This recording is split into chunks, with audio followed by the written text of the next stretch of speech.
it's me, Sarah Ma'am, and today I'm gonna tell you about one important strategy that some teachers ignore while giving the reading skill or while teaching reading skill to their students. This strategy is called making connection strategy.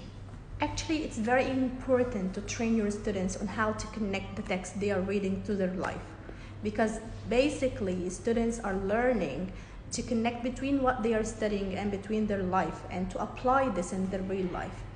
It's not about reading a text just for fun.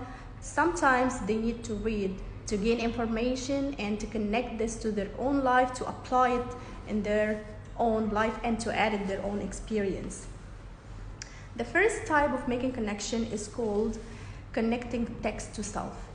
And in this type, the student reads, and after reading, he connects what they have read to their own experiences.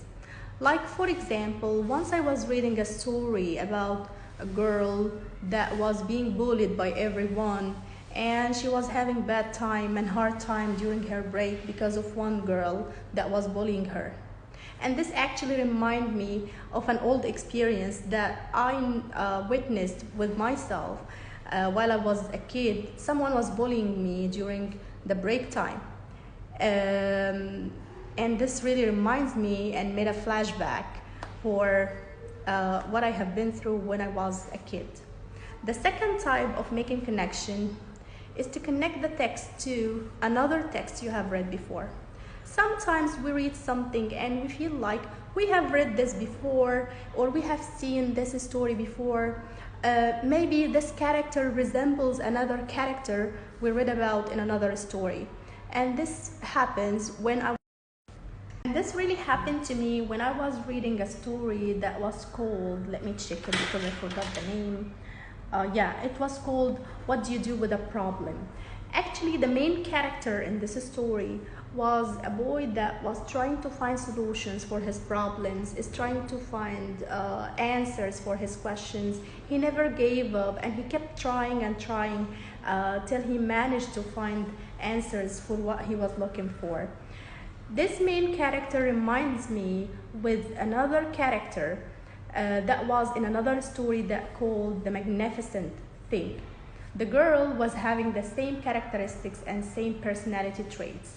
So by doing this, or by comparing both characters, I'm doing text-to-text connection. The third type of making connection is to connect what you're reading to the world. Once I was reading a book about earthquake, and it actually reminds me of the earthquake that happened in 1992.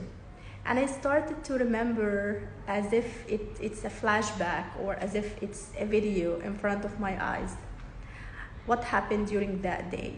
So by doing that, I connected the text to my own world, or to the world in general, and something that happened and everybody witnessed.